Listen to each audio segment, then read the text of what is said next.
We're talking about this rally. We're talking about the Jon Stewart rally for America, rally to restore sanity and all that type of stuff. And I'm so confused. Like, I can't understand what this rally is about, what the point is, stuff like that, and why people would show up. But we're going to go back out to Linda, who's there in D.C., live for the report for the John D. Villarreal radio show. Linda, what's up with this rally? What's going on? Hey, JDB, it's Linda again, coming at you from the nation's capital. Yeah. I'm actually here again with Patrick to continue your discussion from before. Yeah, okay. So, hold on. Put him on. Hold on just a sec.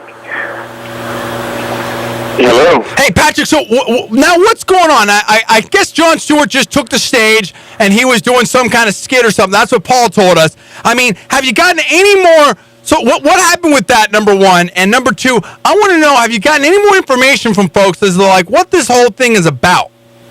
Well, you know, every person we talk to has got something different to say.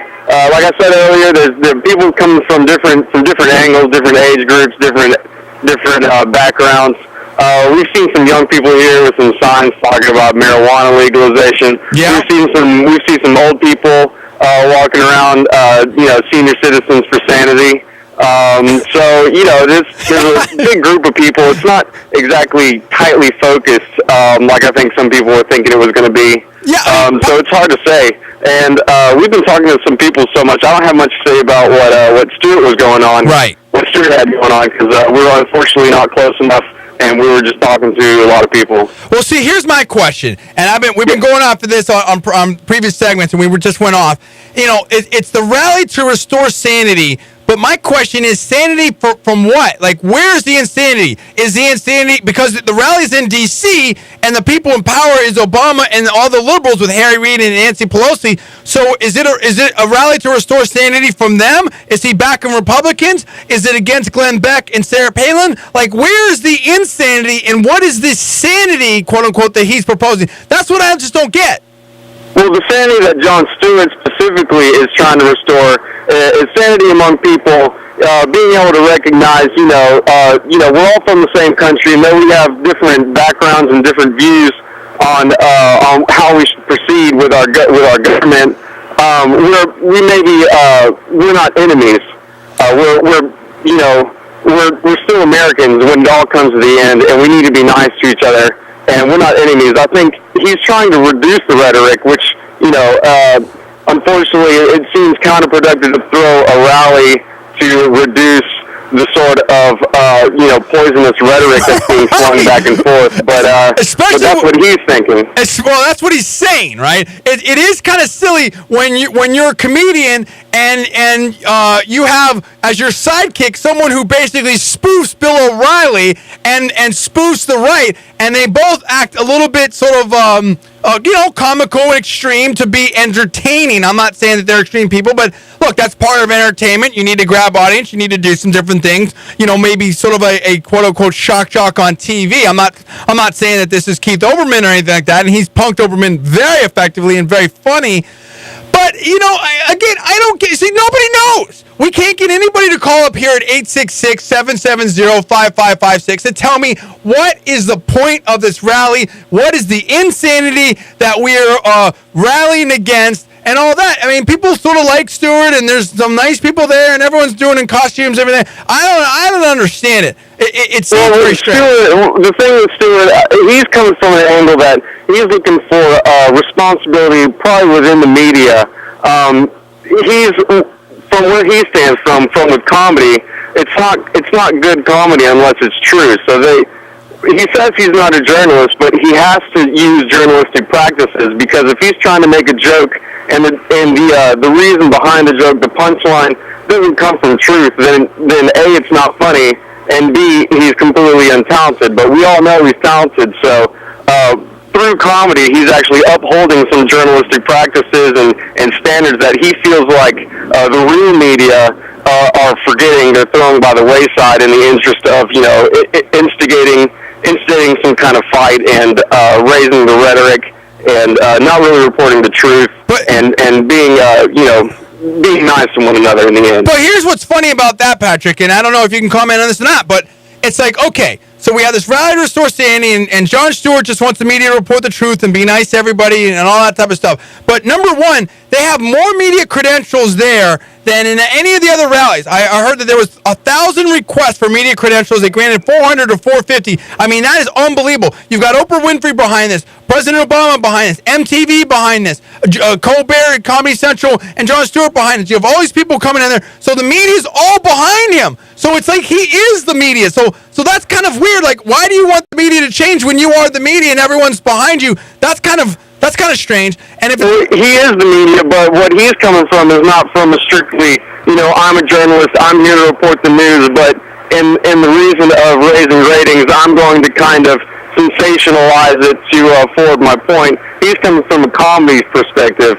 Like I said earlier, he has to be close to the truth in order for the joke to stick, for it to sting, if he's trying to poke someone, and for it to be relevant. If it's not true, then it's not relevant. Oh, I agree, but you know what it reminds me of? It reminds me of when Zoe Lofgren, Democrat congresswoman out here from California, invited Stephen Colbert to testify before Congress, and he was in character and did his shtick, and it sounded like the greatest thing, and this is going to get big ratings in all the inside groups, and we're going to make fun of Republicans, and it was a total disaster that backfired on them. I'm not saying this rally is a total disaster, but I'm just saying, like, A, it's hypocritical, B, it has no point, and I don't think it's going to have any effect. I mean, do you think that this rally, even if it's 3 times as big as it right now, is going to stop what's going to happen on Tuesday, which is the Republicans are going to win the House and do very, very well? Do you think that this rally is going to have any real political effect? Well, it's also the other side of the coin is what difference did that Glenn Beck's rally go, if we're trying to compare the two. I think that, this rally is not very focused, and I don't think Glenn Beck's rally was very focused, and I think we're kind of missing the target here if we're trying to talk about how this is going to influence the vote versus how his rally was going to influence the vote. But it's kind of more like a sideshow. But in regards to what's going to happen during the vote, I feel like we're just going to have to find out, where the chips fall, where the chips are going to fall. You see, the liberals are very scared out there. I love it. Well, so, okay, Patrick, thank you for joining us. I appreciate the on-the-scene reporting, and our thanks to Linda and everyone, too. It's very interesting what's going on out there. Paul, I mean, what do you... The really nice guy, and he's a rocket scientist, and we respect that, and we like him, and thanks to Linda, and thanks to Adam, who set this up. Adam's our boy there in D.C., and has done all kinds of stuff with us, including the Jim Pinkerton interview and everything, and we love the Hotspots D.C. and all that, so they're part of the CNM extended crew. And so we're not making fun of them. We love those guys. They're great. But I'm just making fun of the situation, and I'm sort of still puzzled. I still don't have an answer of what this rally is about, and they seem really focused on Glenn Beck and comparing it to him. Yeah, look, Patrick had a lot of good things to say there. I will take exception to one thing he said, or differ with him, which is Jon Stewart has to be telling the truth in order for his stuff to be funny. That's almost true, in my opinion, but not quite. And what it is, Jon Stewart has to be telling what he thinks and what the common wisdom is about the truth. And then so the conventional wisdom is, Republicans are crazy and Fox News is whatever. It doesn't have to be the truth when he parodies that. It has to be what people think is the truth. Look, let me break this down right here, because the next segment we need to do all the election stuff because we're right up on it. Here's the bottom line. The bottom line is, it's kind of like Rush. I don't want to say what I think because then there's nothing else to talk about because I have it all figured out, being the super genius.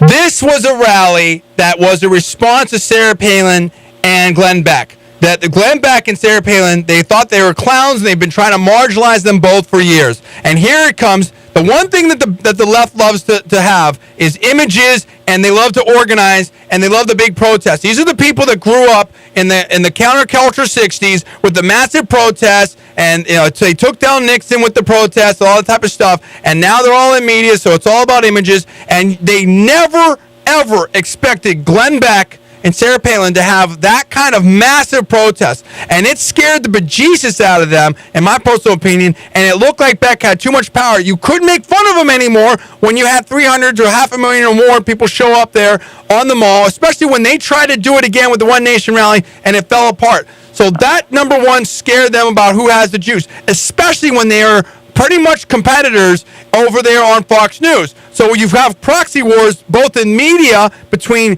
Comedy Central and MSNBC and CNN and Fox News. Everybody knows Fox News is where it's at. And you also have political proxy wars. That's number one. Number two, the template inside of this whole thing, the rally to restore sanity is, oh my gosh, Republicans are going to win. Republicans are going to win. It's a slam on Obama. It's a slam against his policies and all the progressive policies, this and that, whatever. So let's have this rally right before the election and get all these people out there and redo the Obama voters and the Obama energy, and let's restore sanity before America goes quote unquote crazy and elects Republicans. And we're going to be, Jon Stewart's going to come in and save it like a hero. And guess what? Stewart's got nothing to lose, because if it doesn't work, hey, I'm just a comedian and I was just doing a thing to promote, my thing with Stephen Colbert. If it does work, then he's the power broker and the master. And we know that he's going to get all kinds of press from his, friendly disciples there in the media, because Stewart's the cool kid.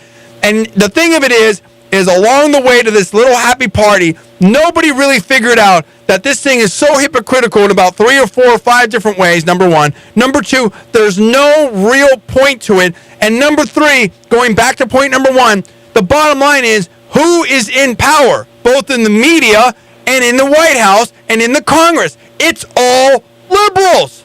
If we've got a liberal media, by any poll that you've ever seen, it's been documented and it's a proven fact now. We've got a liberal White House, the most progressive on record. They'll even tell you themselves. And we've got a very liberally controlled House and Senate. So the whole thing is ridiculous.